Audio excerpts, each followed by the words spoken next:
선한 것 하나 없습니다. 그러나 내 모든 것 주께 드립니다. 사랑으로 안으시고 날 새롭게 하소서. 주님 마음 내게 주소서. 내 아버지 주님 마음 내게 주소서. 나를 향하신 주님의 뜻이 이루어지도록 주님 마음 내게 주소서. 오소서 주님, 나의 마음은 선한 것 하나 없습니다. 그러나 내 모든 것 주께 드립니다.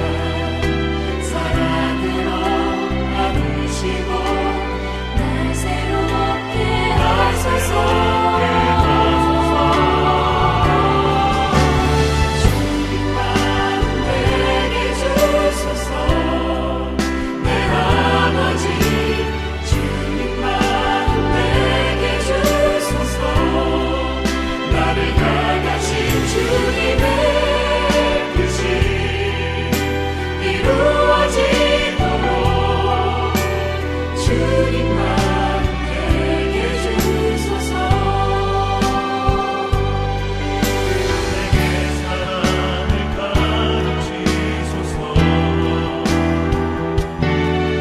당신의 마음으로 동서하게 하소서. 주의 성령 내게 채우사 주의 길 가게 하소서. 주님 당신 마음 주소서. 주의 성령 내게 채우사 주의 길 가게 하소서. 주님 당신 마음 주소서.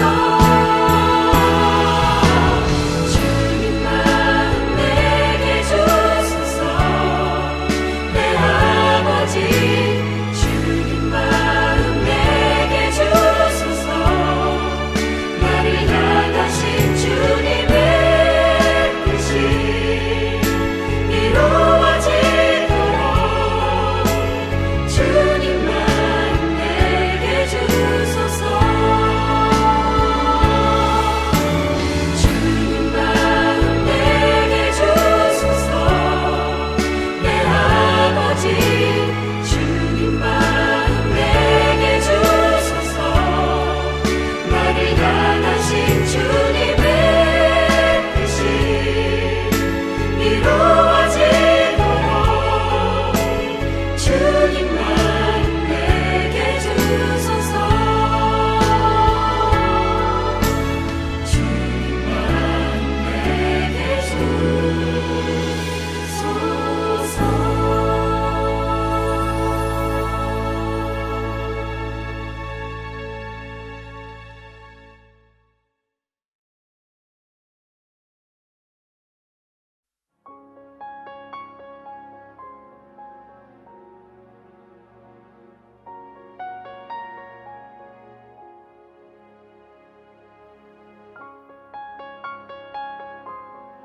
예수께서 사두개인들로 대답할 수 없게 하셨다 함을 바리새인들이 듣고 모였는데 그 중에 한 율법사가 예수를 시험하여 묻되 선생님, 율법 중에서 어느 계명이 크니이까? 예수께서 이르시되 내 마음을 다하고 목숨을 다하고 뜻을 다하여 주 너의 하나님을 사랑하라 하셨으니 이것이 크고 첫째 되는 계명이요 둘째도 그와 같으니 내 이웃을 내 자신같이 사랑하라 하셨으니 이 두 계명이 온 율법과 선지자의 강령이니라. 바리새인들이 모였을 때에 예수께서 그들에게 물으시되 너희는 그리스도에 대하여 어떻게 생각하느냐? 누구의 자손이냐?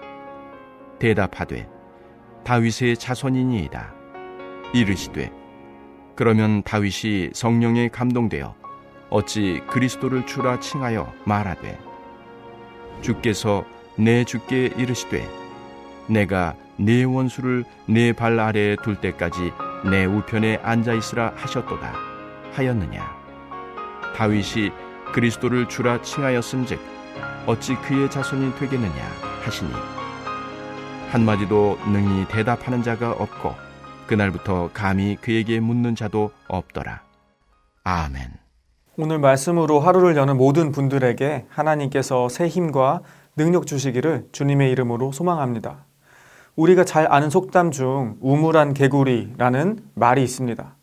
이는 깊은 우물 안에서 태어나고 자란 개구리는 당연히 우물 안을 세상의 전부라고 믿는다는 것입니다. 사람들 중에서도 우물 안 개구리처럼 자신이 아는 지식만을 의지하며 사는 사람들이 있습니다. 성경에는 그들을 바리새인이라고 부릅니다. 오늘은 마태복음 22장 하반절을 통해 율법을 온전히 이루는 길이라는 제목으로 말씀을 나누도록 하겠습니다. 마태복음 22장 34절에서 36절입니다. 예수께서 사두개인들로 대답할 수 없게 하셨다 함을 바리새인들이 듣고 모였는데 그 중에 한 율법사가 예수를 시험하여 묻되 선생님, 율법 중에서 어느 계명이 크니이까? 오늘 마태복음에서 나타나는 이야기는 예수님과 바리새인들의 율법 논쟁입니다. 하나님이 그를 믿는 자들에게 주신 율법의 본래 의미가 무엇인지 예수님과 바리새인들의 질문과 대답을 통해 드러나게 되는 것입니다. 이 율법 논쟁에서 질문에 제대로 답을 하지 못하는 사람은 모든 사람들이 모인 공개적인 자리에서 권위를 잃고 망신을 당하게 되는 것입니다. 먼저 바리새인 무리를 대표하는 율법 교사 한 사람이 질문을 통해 예수님을 공격하는데 그 내용은 이렇습니다. 율법 중에서 어느 계명이 크니이까? 이 질문은 제2성전 함락 후에 바리새인들이 형성한 랍비 유대교에서 중요한 논쟁거리였습니다. 즉 바리새인들 사이에서도 논쟁거리가 될 만큼 어려운 사안이었는데 이 율법사는 예수님의 발언을 유도하면서 그 속에서 비판거리나 논란이 될 만한 점들을 찾으려고 했던 것입니다. 마태복음 22장 37절에서 38절입니다. 예수께서 이르시되 내 마음을 다하고 목숨을 다하고 뜻을 다하여 주 너의 하나님을 사랑하라 하셨으니 이것이 크고 첫째 되는 계명이요. 율법사의 질문에 예수님은 내 마음을 다하고 목숨을 다하고 뜻을 다하여 주 너의 하나님을 사랑하라는 계명을 말씀하셨습니다. 이는 70인역의 신명기 6장 5절의 헬라어 문장을 거의 똑같이 인용하신 것입니다. 마음과 목숨과 뜻은 하나님을 향한 전인격적 사랑의 필요성을 강조하는 것입니다. 이렇게 세 단어를 사용해 하나님을 전인격적으로 사랑해야 함을 강조하는 쉐마 기도는 유대 신앙의 핵심을 담아내는 중요한 유대 신학 전통 중 하나입니다. 따라서 예수님의 신명기를 근거로 하여 이것이 크고 첫째 되는 계명이요라고 말씀하신 것은 전혀 논란의 여지가 없는 것이 됩니다. 마태복음 22장 39절에서 40절입니다. 둘째도 그와 같으니 내 이웃을 내 자신같이 사랑하라 하셨으니 이 두 계명이 온 율법과 선지자의 강령이니라. 예수님은 두 번째 큰 계명으로 내 이웃을 내 자신같이 사랑하라 말씀하십니다. 이것은 70인역의 레위기 19장 18절을 그대로 인용하신 것입니다. 예수님은 이 계명이 두 번째로 큰 계명이라 규정하시고 첫 번째 계명과 합쳐 이 두 계명이 온 율법과 선지자의 강령이니라고 말씀하셨습니다. 이는 모든 율법과 선지서들이 이 두 계명에 달려있다는 뜻으로 이 두 계명은 단지 가장 큰 계명이 아니라 율법과 선지서 전부를 기둥과 같이 지탱하고 있는 근본 원리라는 것입니다. 첫 번째 계명에만 집중하지 않고 두 번째 계명까지 합쳐 율법과 선지서의 핵심 원리로 제시하는 것은 예수님만이 강조하신 것이 아니라 당시 유대교 전통에서도 발견됩니다. 마가복음 12장 32절에서는 예수님의 이러한 주장에 서기관들이 옳소이다라고 동의하는 모습까지도 나타납니다. 예수님을 시험하려 했던 율법사와 바리새인들은 예수님의 대답에서 논란거리를 찾지 못해 아무런 반응도 할 수 없었습니다. 예수님과 율법 논쟁에서 예수님을 곤경에 빠뜨리고자 했던 바리새인들의 공격은 결국 실패로 돌아갔습니다. 마태복음 22장 41절부터 42절 상반절입니다. 바리새인들이 모였을 때 예수께서 그들에게 물으시되 너희는 그리스도에 대하여 어떻게 생각하느냐? 누구의 자손이냐? 바리새인들의 질문에 완벽하게 방어하신 예수님은 도리어 그들에게 날카로운 질문을 하십니다. 너희는 그리스도에 대하여 어떻게 생각하느냐? 누구의 자손이냐? 마태복음 22장 42절 하반절입니다. 대답하되 다윗의 자손이니이다. 바리새인들은 예수님의 질문에 그리스도는 다윗의 자손이라고 대답하였습니다. 그러나 예수님은 그들이 대답에 반론을 제기하시면서 그들을 당혹스럽게 하셨습니다. 마태복음 22장 43절부터 45절입니다. 이르시되 그러면 다윗이 성령에 감동되어 어찌 그리스도를 주라 칭하여 말하되 주께서 내 주께 이르시되 내가 내 원수를 네 발 아래에 둘 때까지 내 우편에 앉아 있으라 하셨도다 하였느냐. 다윗이 그리스도를 주라 칭하였은즉 어찌 그의 자손이 되겠느냐 하시니. 예수님은 시편 110편 1절을 인용해 그들에게 추가적인 질문을 하셨습니다. 이 말씀은 다윗의 고백인데 주께서라고 지칭한 대상은 여호와 하나님이시며 내 주께로 지칭한 대상은 그리스도입니다. 문제는 다윗이 여호와도 주라고 칭하고 그리스도도 주라고 칭했다는 것입니다. 이를 근거로 예수님은 다윗이 그리스도를 주라 칭하였은즉 어찌 그의 자손이 되겠느냐라고 물으시는 것입니다. 예수님의 말씀의 핵심은 다윗이 그리스도를 주라고 칭했다면 그리스도는 다윗의 자손 이상의 신적 존재지 단순히 다윗의 자손이 아니라는 것입니다. 예수님의 반론에 바리새인들은 어떻게 대처하였을까요? 마태복음 22장 46절입니다. 한마디도 능히 대답하는 자가 없고 그날부터 감히 그에게 묻는 자도 없더라. 바리새인들은 그들의 반응은 한마디로 묵묵부답이었습니다. 이는 예수님의 말씀에 그를 대적하는 무리가 전의를 상실했음을 보여줍니다. 예수님의 논증에 한마디도 대답하는 자가 없다는 것은 바리새인들이 시편 110편을 다윗 혈통의 메시아에 관한 시편으로 알고 있었음을 암시합니다.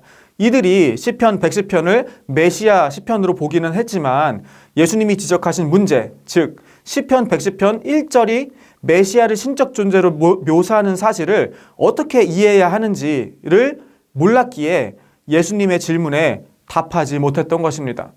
이 사건을 통해 바리새인들은 신학적인 논쟁으로 예수님을 이길 수 없다는 사실을 깨달았습니다. 그래서 그날부터 감히 예수님께 율법 논쟁을 시도하는 사람이 없게 되었다는 것입니다.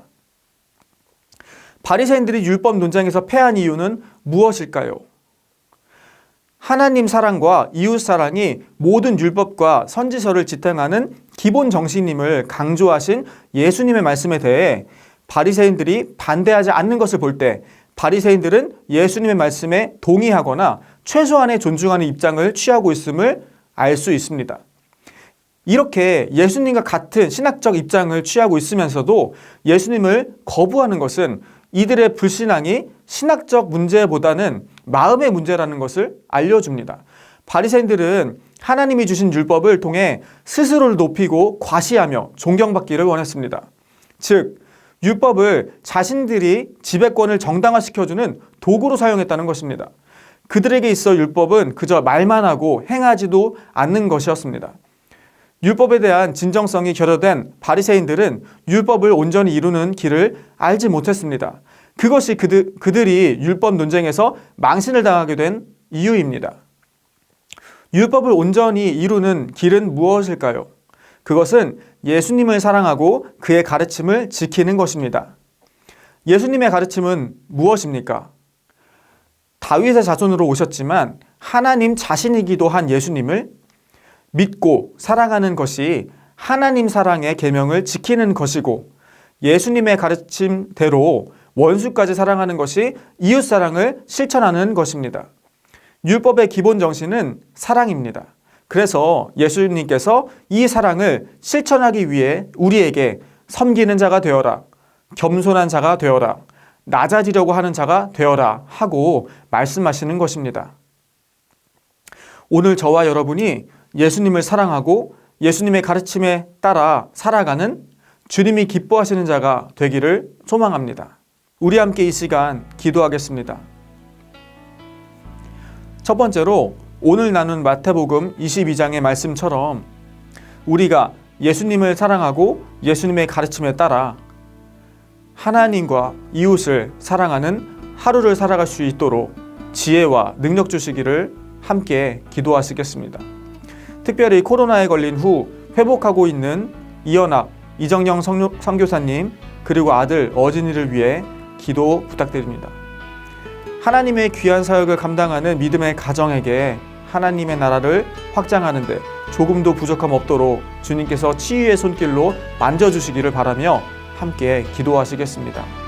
두 번째로 코로나의 상황 속에서 정신적으로 또한 물질적으로 고통받고 있는 형제자매를 위해서 기도하겠습니다. 어려운 시기 가운데 먼저 주님을 바라보는 믿음을 허락해 주시고 주님께서 동행하시고 힘주신다는 사실을 깨달을 수 있는 복된 시간 되도록 기도하겠습니다. 또한 다음 세대를 위한 성전 건축이 주님의 계획하심 가운데 온전히 이루어지길 바라며 이 시간 간절히 함께 기도하시겠습니다.